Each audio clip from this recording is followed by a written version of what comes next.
तस्वीरें इतनी भयावह हैं, इतने भयानक हैं कि बॉडी एक तरफ लड़की की बॉडी जो है अलग पड़ी हुई है, दादी की बॉडी अलग कमरे में पड़ी हुई है। रात के 12 बजे के आसपास की घटना है और परिजनों ने जब घर खोला तो वहाँ पर 2 डेड बॉडीज़ मिली और परिजनों ने पुलिस को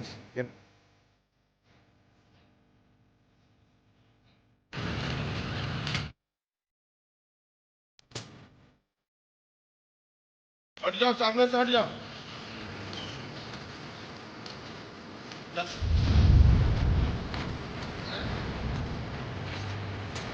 तो खून पूरी उस थक्के की तरह वहाँ पर पूरा जम गया है और लगातार जो है पुलिस वहाँ पर जांच पड़ताल कर रही है। फॉरेंसिक एक्सपर्ट भी आए हुए थे, वो भी जांच पड़ताल कर रहे थे। दुर्ग जिले के गनियारी गांव में है, जो पुलगांव थाना क्षेत्र के अंतर्गत आता है।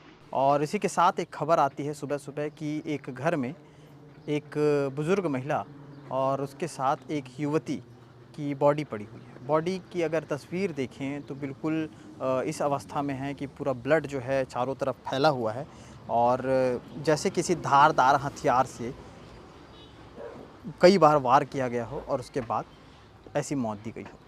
लेकिन ऐसी मौत क्यों, ऐसा कारण क्यों? ये कारण जानने के लिए यहाँ पर पुलिस भी है, यहाँ पर मीडिया भी है और तमाम वो लोग भी हैं जो आसपास के निवासी थे, आसपास गांव के रहने वाले थे। और जिस घर के इस ठीक शुरुआत में मैं खड़ा हूँ दरवाजे के, अगर घर के भीतर आपको ले जाऊँ तो आपको काफ़ी तस्वीरें नज़र आएंगी। आपको बता दूँ कि गनियारी गांव में 62 वर्षीय राजवती साहू और उनकी पोती सविता साहू, जिसकी उम्र 17 कंप्लीट हुआ था, 18वां चल रहा था। और दोनों की बॉडी जो है इस कदर पाई गई है जिसको हम स्क्रीन पर नहीं दिखा सकते, क्योंकि ये विचलित कर देने वाली तस्वीर है। एक विचलित की परिस्थिति उन गांव वालों के लिए भी है जो आसपास के निवासी थे, जो लगातार जो आना जाना करते थे, जो जानते थे एक दूसरे को, उनके लिए भी ये विचलित होने की स्थिति है। दूसरी तरफ एक तरफ पंडाल लगा हुआ है, नीचे में जो महिलाएं बैठी हैं वो आसपास के गांव की महिलाएं हैं जिनसे बातचीत की जा रही है कि क्या कुछ जानकारी हासिल हो सके। जिस तरह से ये बड़ा मामला हुआ है दुर्ग क्षेत्र के अंतर्गत, ये अपने आप में एक बड़ा मामला है। डबल जो है मर्डर केस का ये मामला आया है। लगातार जो एसपी हैं जितेंद्र शुक्ला, उनको जानकारी मिली, उसके बाद तमाम जो आसपास के जो थाने क्षेत्र के हैं आला अधिकारी वो पहुंचे हैं। आपको भीतर की तस्वीरें हम ऐसे दिखा रहे हैं लेकिन डिटेल में पूरी तस्वीर नहीं दिखा सकते, क्योंकि कहीं ना कहीं कम्युनिटी गाइडलाइन के ये सारी चीज़ें खिलाफ़ हो जाती हैं, इसलिए आपको डिटेल में तस्वीरें नहीं दिखा सकते। लेकिन जो तस्वीरें हमने देखी हैं हमारे नज़रिए से, आपको अगर किस्सों में बयां करें, शब्दों में बयां करें तो तस्वीरें इतनी भयावह हैं, इतने भयानक हैं कि बॉडी एक तरफ लड़की की बॉडी जो है अलग पड़ी हुई है, दादी की बॉडी अलग कमरे में पड़ी हुई है। एक चीज़ ये भी बताई जा रही है कि लड़की की जो बॉडी थी उसे बांधा गया था और उसके बाद जो वार किया गया। हट जाओ, सामने से हट जाओ।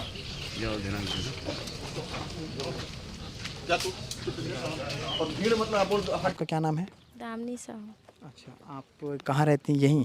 हाँ, यहीं रहती हूँ, उधर हमारा घर है। यहाँ पे कौन कौन रहता था? दादी और मेरी बहन सोने आती थी और दादा शुक्रवार को आते थे तो 2 दिन रुकते थे, फिर रायपुर चले जाते थे। अच्छा, इस घर पे कौन कौन रहता था? दादी और दादा?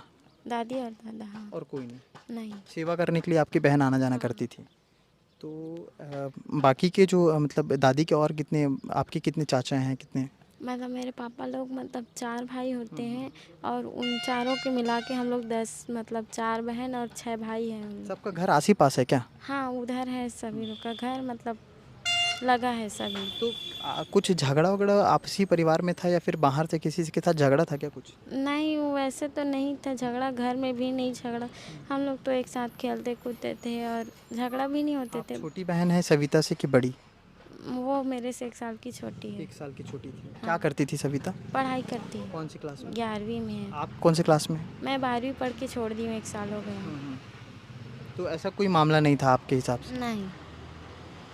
सविता की बहन है और इन्होंने जिस तरह से बताया कि ऐसा कोई मामला नहीं था, अचानक से ये सारी चीज़ें हुई जिससे पूरा परिवार जो है दंग रह गया कि आखिर ये क्या है। गांव के जो आसपास के लोग हैं वो दंग रह गए कि ये किस तरह की स्थिति है। चलो, मामला जो है जो जिस जगह पे ये सारा मामला हुआ है वहाँ से पुलिस ने जो टंगिया जो है वो बरामद किया, कुल्हाड़ी से मारा गया था। सबसे बड़ा सवाल ये है कि आखिर ऐसा कौन करेगा, तरह से सविता की बहन से हमने बात की, उन्होंने बताया कि इस तरह से ना कोई ज़मीनी विवाद था, ना पारिवारिक विवाद था। 4 उनके बेटे थे, जो उनकी दादी ख़त्म हुई, उनके 4 बेटे थे, चारों आस-पास ही रहते हैं। सविता की बहन यहाँ पर आया करती थी, दादा-दादी यहाँ पर रहते थे तो यहाँ पर आया करती थी। सविता के जो हैं चाचा जो सुबह आए तो उन्होंने, चूँकि यहाँ गाय वग़ैरह हैं तो गाय बाँधने की बाँधते थे तो यहाँ पर उसके लिए आए हुए थे। जैसे ही वो अंदर आए तो कमरे में गए तो देखा कि एक तरफ सविता की बॉडी पड़ी हुई है, दूसरी तरफ जो उनकी दादी हैं उनकी बॉडी पड़ी हुई है। सनसनीखेज मामला पूरा बन चुका है। लगातार जो आला अधिकारी हैं उन सबका ध्यान जो है गनियारी गांव में आज केंद्रित हो चुका है। लगातार जांच पड़ताल जारी है। भीतर की तस्वीर इसलिए भी थोड़ी सी सेंसिटिव है क्योंकि वहाँ पर पूरी तरह से खून से लबालब वो जो एरिया है वो भरा हुआ है। रात का मामला जिस तरह से बताया जा रहा है तो खून पूरी उस थक्के की तरह वहाँ पर पूरा जम गया है और लगातार जो है पुलिस वहाँ पर जांच पड़ताल कर रही है। फॉरेंसिक एक्सपर्ट भी आए हुए थे, वो भी जांच पड़ताल कर रहे थे। क्या कुछ इस मामले में अपडेट आता है लगातार हम आपको दिखाते रहेंगे। जो सीएसपी जो यहाँ पर आए हुए हैं जांच के लिए, उनसे बात करने की कोशिश करेंगे, उनसे जानेंगे कि आखिर क्या कुछ अब तक हो पाया है। डॉग स्क्वाड की भी बात की जा रही थी कि उसे भी लाया गया है कि कहीं से कोई तो सुराग मिल सके, क्योंकि गनियारी गांव में इस तरह की स्थिति जो है डबल मर्डर केस की जो स्थिति है पहली बार हुई है और पहली दफ़ा इतना भयानक जो मामला सामने आया है वो लोगों को, जो आसपास के क्षेत्र के लोग हैं, उनको डरा गया है। आगे क्या अपडेट रहेगा लगातार हम आपको दिखाते रहेंगे केपी न्यूज़ के ज़रिए। कैमरे के पीछे सचिन थे, मैं सीमांत, शुक्रिया। सामने आई हैं आज जिस तरह से पुलगांव थाने में और पुलिस को भी सूचना मिली इसकी, किस तरह से जांच जारी है और क्या मामला खुलकर सामने आ रहा है? मामला ये है कि एक डबल मर्डर हुआ है, एक लेडी और उनकी पोती का मर्डर हुआ है गनियारी गांव में। और ये सुबह हमें सूचना मिली है लगभग 7 बजे और रात के 12 बजे के आसपास की घटना है। और परिजनों ने जब घर खोला तो वहाँ पर 2 डेड बॉडीज़ मिली और परिजनों ने पुलिस को इन्फॉर्म किया। और इसमें हम जांच कर रहे हैं, फॉरेंसिक्स की टीम ने एविडेंस कलेक्ट किए हैं, वो जांच कर रहे हैं। बॉडीज़ को पोस्टमार्टम के लिए भेज दिया गया है। डॉग स्क्वाड भी डॉग की मदद से भी जांच की जा रही है और साथ साथ पुलिस की टीम आसपास के एरियाज़ में पूछताछ कर रही है। साथ साथ टेक्निकल सर्विलांस पे भी काम चल रहा है। लोग कुछ मोबाइल मिले हैं उनके बेसिस पे भी, और कुछ तथ्य सामने निकल कर रहे हैं। लोगों से पूछताछ कर रहे हैं, जो आपसी रंजिश का भी एक एंगल एक्सप्लोर किया जा रहा है। तो ये हम कार्रवाई कर रहे हैं। अभी जल्दी ही हम लोगों को पकड़ लेंगे जो भी इसके लिए रिस्पॉन्सिबल हैं। सर, क्या हथियार बरामद किए गए हैं? सीसीटीवी फुटेज क्या कुछ सामने आया है? एक टंगिया बरामद किया है जो probably as weapon of murder use किया गया है।